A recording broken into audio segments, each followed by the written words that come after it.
on va parler de l'analyse fondamentale. Parce que j'ai l'habitude de vous dire que en trading forex, ce n'est pas uniquement la technique qui fait bouger le marché. C'est un peu. C'est les fondamentaux, ce sont les données économiques, ce sont les chiffres macroéconomiques qui font bouger réellement les marchés financiers. Et dans cette vidéo, on va parler de l'analyse fondamentale, on va parler plus précisément des obligations et leur rendement. Parce que sur le forex, on ne peut pas parler de l'analyse fondamentale et ne pas parler des obligations. Ça, c'est impossible.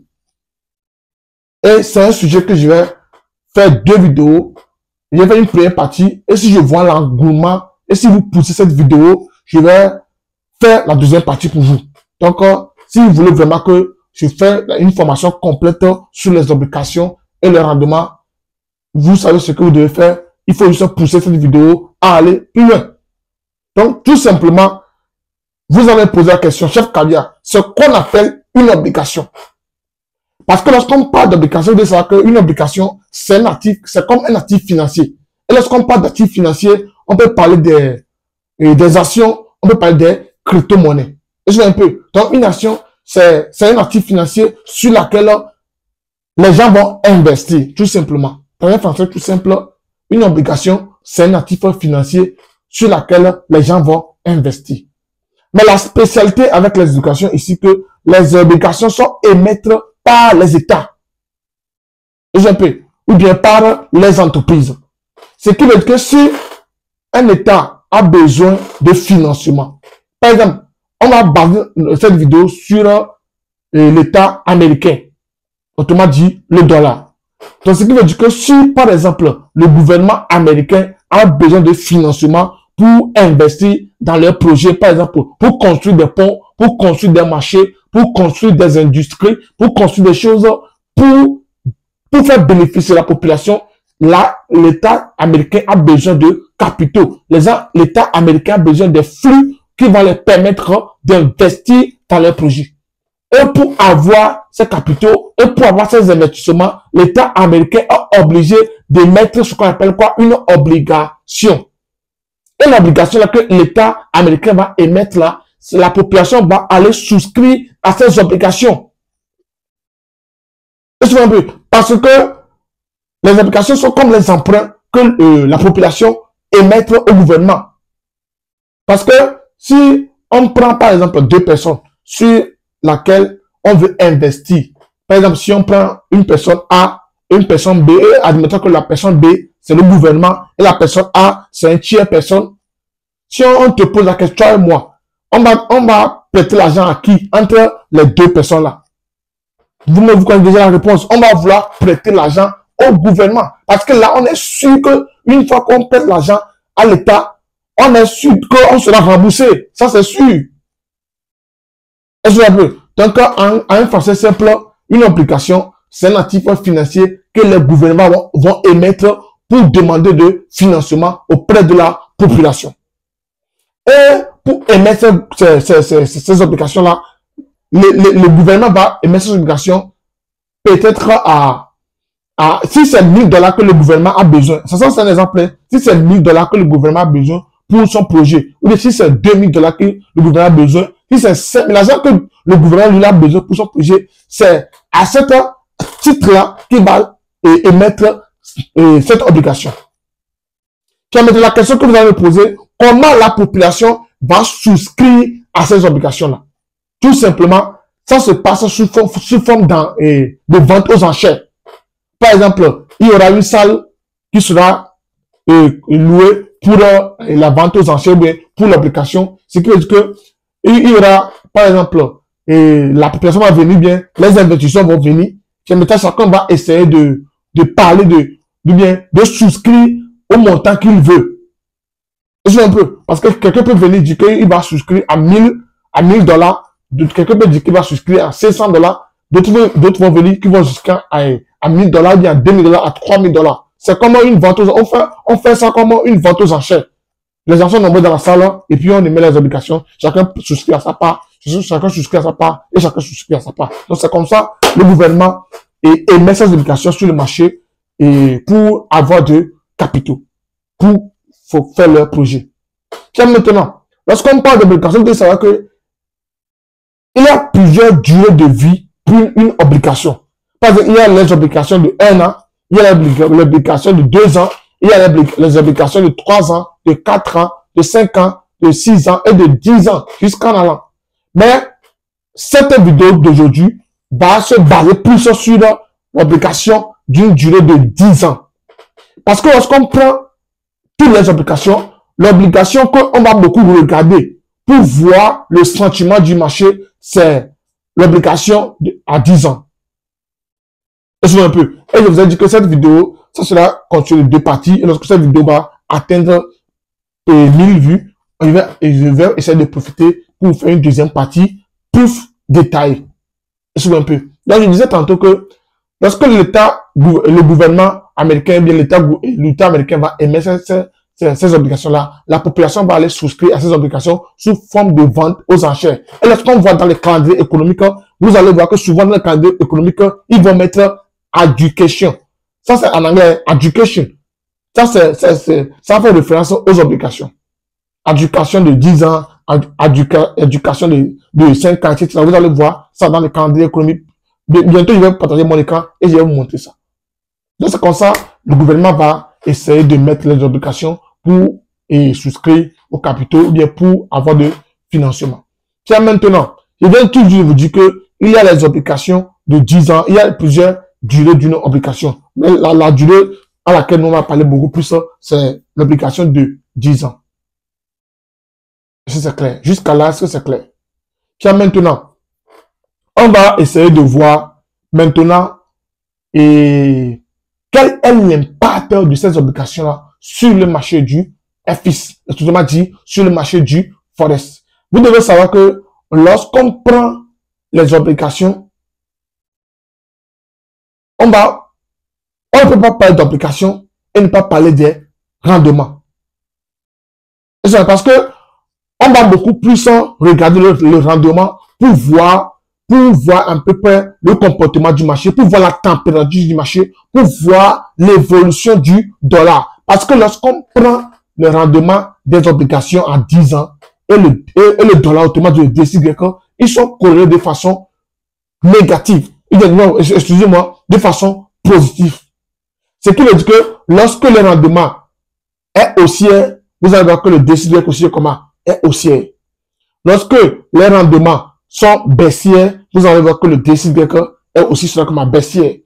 Le rendement est différent de l'obligation. Parce que le rendement en anglais, c'est yield. Mon anglais n'est pas bon, mais prenez-le comme ça. Mais le rendement en anglais, on appelle ça le yield. Tu vois, non? Tiens, maintenant, je disais tantôt que lorsqu'on prend les rendements et le dollar, ils sont corrélés de façon positive. Tiens, maintenant, lorsqu'on prend les obligations et le rendement, ils sont inversés. Ils sont corrélés inversement. Ce qui veut dire que lorsque on a l'obligation qui est baissière, vous allez voir que bien, lorsque le prix plutôt de l'obligation est baissier, vous allez voir que le rendement, lui, va monter. Mais lorsqu'on a le prix de l'obligation qui monte, vous allez voir que le rendement va baisser.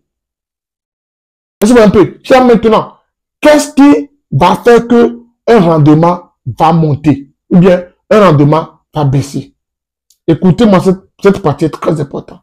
Lorsqu'on voit une obligation, ou bien on voit le prix de l'obligation qui baisse, c'est un peu. Ce qui veut dire que les gens n'ont pas l'engouement sur cette obligation-là. C'est que les gens n'investissent pas dans l'obligation. Donc, c'est qu'il n'y a pas de flux qui arrive sur ces obligations. Donc, c'est que s'il n'y a pas de flux qui arrive sur l'obligation, vous allez voir qu'automatiquement, le rendement va augmenter. Parce que les gens ne sont pas intéressés. Si les gens ne sont pas intéressés par l'obligation, automatiquement, son rendement va augmenter. Parce qu'il n'y a pas de l'engouement autour de cette obligation. Mais, lorsqu'on voit que le prix d'une obligation augmente, c'est qu'il y a beaucoup plus de personnes qui veulent acheter l'obligation, qui veulent investir dans l'obligation. C'est qu'il y a de l'engouement autour de l'obligation. Et là, automatiquement, vous allez voir que son rendement va baisser. Parce que lorsque les gens veulent investir dans une obligation, on ne veut pas leur donner un taux élevé. Non. Un peu. C'est pourquoi, lorsqu'il y a de l'engouement autour d'une obligation, vous allez voir que son rendement va baisser. C'est clair. J'espère que ça ne vous trompe pas. J'espère que ça ne vous mélange pas. C'est simple. Tiens, maintenant, ce qu'on va faire, on va essayer d'aller sur mon écran. On va voir l'importance de cette corrélation-là. Tout ce que j'ai dit là, on va voir ça sur le graphique. Parce que vous avez besoin de regarder chaque jour le rendement en 10 ans pour le comparer au dollar, pour voir la réaction du dollar, pour voir le comportement du dollar. Parce que pour ceux qui font du fondamental, il n'y a pas de fondamental sans le rendement. Ça, c'est impossible. Quelqu'un qui prétend faire le fondamental ne peut pas oublier les rendements.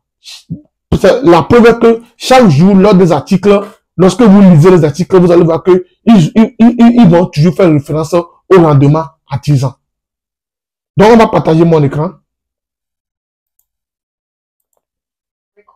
On va partager mon écran rapidement. Donc, ici, sur l'écran, on peut remarquer très bien que ici, nous sommes sur le graphique de l'obligation à 10 ans. Ça, c'est différent du rendement. Ici, nous sommes sur le graphique de l'obligation à 10 ans. Et là, lorsqu'on remarque très bien que depuis ici, on voit que le rendement ne fait que chuter. Et je viens de vous dire que lorsque le prix de rendement qui chute, c'est que il n'y a pas de l'engouement sur cette obligation. Parce que les gens ne veulent pas souscrire à cette obligation-là. Pourquoi les gens ne veulent pas souscrire à cette obligation? Peut-être parce que les données économiques du pays ne leur permettent pas actuellement d'investir sur l'obligation en question. Et je vois un peu. Puis maintenant, on va voir la similitude qui existe entre l'obligation et son rendement. Lorsqu'on vient ici, par exemple, je clique sur comparer.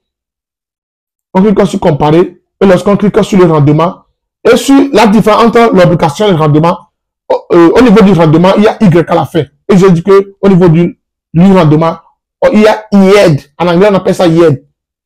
Je vois un peu. Donc, je vais cliquer ici. Et là, qu'est-ce qu'on remarque? Très bien, on va remarquer la corrélation qui existe entre l'obligation et son rendement. Si vous voyez très bien, lorsque l'obligation, regardez, lorsque l'obligation chute, regardez, le rendement fait quoi? Le rendement monte. C'est pourquoi je vais dire tout de suite que lorsqu'on prend l'obligation et son rendement, ils sont corrélés de façon inversement. Ce qui veut dire que lorsqu'on a le prix du rendement de l'obligation qui baisse, vous allez voir que son rendement va monter. Et voici la preuve sur le graphique ici. Regardez, on a quoi? Le rendement, on a l'obligation. Il y a l'obligation qui monte ici. Et voilà, le rendement fait quoi? Il chute. Un peu. Puis maintenant, il existe encore une corrélation entre le rendement et le DXY. Maintenant, on va aller maintenant sur le graphique du rendement à 10 ans. Regardez ici, qu'est-ce qu'ils ont mis? Si vous voyez, ils ont mis courbe de rendement. Et actuellement, on peut remarquer très bien que le rendement est à 4,47%. Pourquoi le rendement monte ici? C'est parce qu'il n'y a pas de l'engouement sur l'obligation. C'est pourquoi le prix de l'obligation est en train de monter. Et maintenant, lorsqu'on prend l'obligation, le rendement à 10 ans et le DCY, on voit qu'il y a une corrélation positive entre les deux. On va essayer de cliquer juste sur comparer. Et puis, on cherche DXY. Un instant, je mets DXY. Donc, le voici. On clique sur OK. Et puis, on voit, regardez, si vous voyez très bien, vous voyez, lorsque le rendement diminue, vous avez que le dollar aussi fait comment? Diminue. Lorsque le rendement monte, vous allez voir que le dollar aussi fait comment? Le dollar aussi monte. Parce qu'ils sont corrélés de façon positive. C'est pourquoi vous ne pouvez pas faire analyse fondamentale et ne pas parler du rendement à 10 ans. Ça, c'est impossible. Et vous devez savoir qu'en fondamental, il n'y a pas à faire de à peu près. Il n'y a pas à faire de... C'est pourquoi je vous dis que l'analyse fondamentale est un peu beaucoup complexe. L'analyse fondamentale, ce n'est pas comme l'analyse technique. Il n'y a pas à faire d'à peu près au niveau du fondamental. au niveau du fondamental. Donc, vous devez, soit tu connais, soit tu ne connais pas. C'est tout simplement ça. Donc, tout récemment, vous allez voir que on peut noter une décorrélation entre le dollar et le rendement. Parce que, normalement, lorsque le rendement monte, le dollar aussi doit monter, mais il y a un moment, nous sommes en train de marquer une petite décorrélation parce que lorsqu'on voit très bien, on a le rendement qui monte, mais le dollar fait comment? Il chute. Il y a une petite décorrélation. Pourquoi? C'est dû à l'arrivée de Donald Trump, c'est dû aux politiques que Donald Trump mène actuellement avec les tarifs douaniers. Et c'est ce qu'il y a une décorrélation entre le rendement à 10 ans et le DXY. Mais ce qu'on vous devez comprendre que il y a un principe qu'on appelle le principe de retour à la moyenne. Lorsque on remarque cette décorrélation entre le rendement et le DXY, soit le DXY va aller rattraper le rendement. Et actuellement, qu'on parle, le dollar est beaucoup survendu. Et lorsqu'un actif est beaucoup survendu, pour le vendre encore, il faut vraiment faire très attention. Parce qu'une fois que on va avoir les catalyseurs qui vont aller dans l'autre sens, ça va partir vite. Parce qu'on remarque très bien qu'il y a une décorrélation entre le rendement et le dollar. Donc, en se basant sur le principe de retour à la moyenne,